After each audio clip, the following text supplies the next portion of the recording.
Now that we have all gotten the Smile demon in us, let's talk about the Smile franchise and why I believe the world could have continued without Smile 2 ever existing. If you have not watched Smile or Smile 2, then I suggest you pause and like this video so you can return after watching the two films and the short horror story by Parker Finn.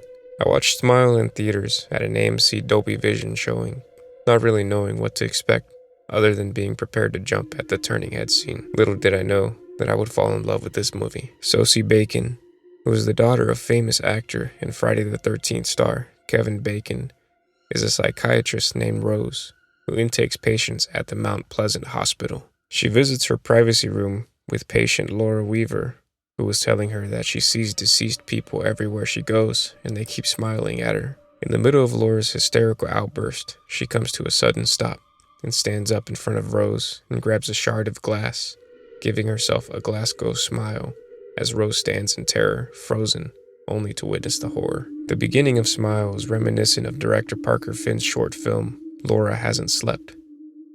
The intro sets the theme for how dark and disturbing the film will be going forward. Smile is my first experience with actress Sosie Bacon. Her acting exceeded my expectations, as she was able to portray Rose's dread and solitude as we would imagine her character would go through. Sosie really showed how Rose wanted to help people when she grew up because of her childhood trauma. Alongside Sosie is Kyle Gallner, who you may know from a more recent movie, Strange Darling. If you have not watched Strange Darling, then I suggest you make it a priority on your list. It is my favorite movie of 2024. Kyle plays the interrogating cop, Joel, who is the only person in the film that believes Rose and genuinely cares for her. Kyle and Sosie had such great chemistry together in the film. You could read through their body language the sense of connection the characters shared. Smile has a reputation of being nothing more than cheap, quick jump scares. I would disagree. Let's take the scene that takes place in Rose's apartment. Rose answers a call that rings on her home phone and speaks to a security monitor representative. The scene plays out as a normal, regular call, but then the person over the phone says something subtle, which immediately brings chills, knowing that Rose is not safe. Then she hears the phone ring again, only it's back on the charging dock on the table and not in her hands. That is pure 100% horror. Another one of my favorite examples in Smile is when Rose is listening to the recording of Laura, the character in the beginning, speaking in their brief session. She hears an audio artifact and replays the audio over and over, slowly increasing the gain of the audio. She then hears the audio artifact saying, "Rose," and she increases the audio even more, only to hear the Smile demon yell her name in her ear. It may be that the Dolby Vision theater had excellent sound quality, and this may have caused me to jump more than I would have.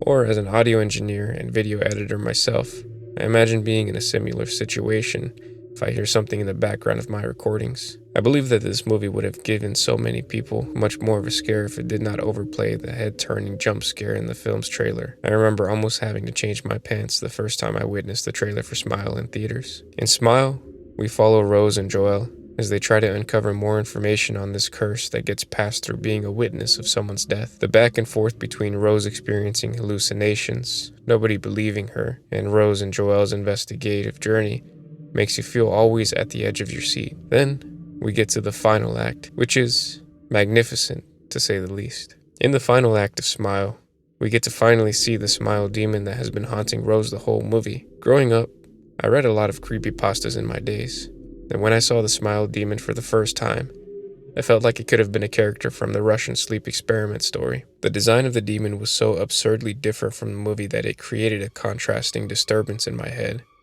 It was as if I was watching something I should not have been. Then the way they animate the demon entering Rose's body, it was a great act overall. As a sound designer and audio engineer myself, I have to bring up the sound design behind this film. It was something different.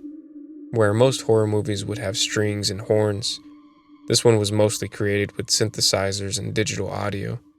I thought it was unique and enjoyed it very much. Great film, great acting, great gore and costume designs, great audio. Overall, Smile is one of my favorite horror movies ever.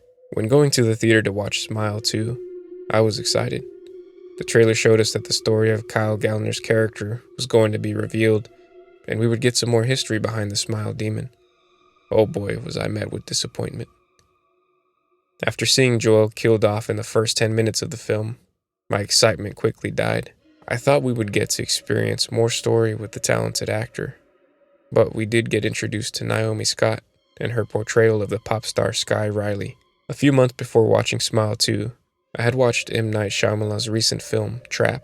While I enjoyed the North American version of pop star horror that Asian horror films regularly use, I was a little annoyed with having to go through something similar with Smile 2.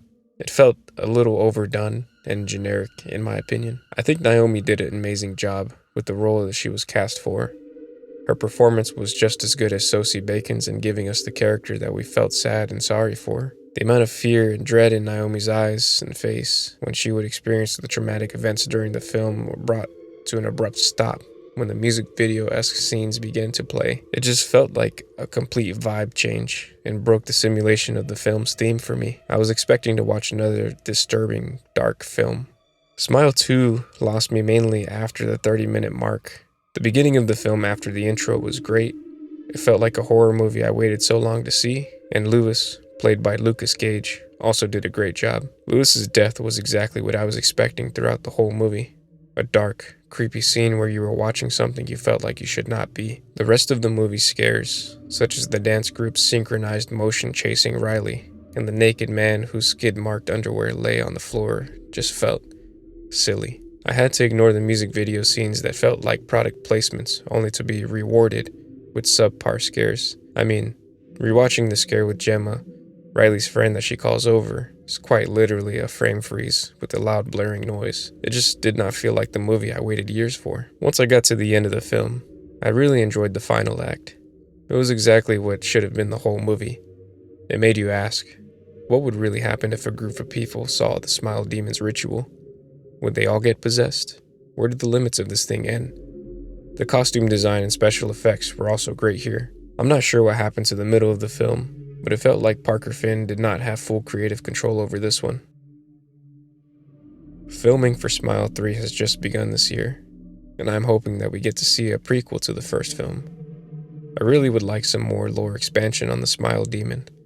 Maybe we will see a frown demon, laugh demon, or crazy emoji face demon. I will update this video when Smile 3 finally releases and see if it can live up to the first film. Do you agree with my thoughts here? If you are like many of the people that I've been seeing online who are saying Smile 2 is better than Smile, then please tell me in the comments, why do you think that is? Make sure you subscribe if you want to hear me cover more films and videos like these. See you next time.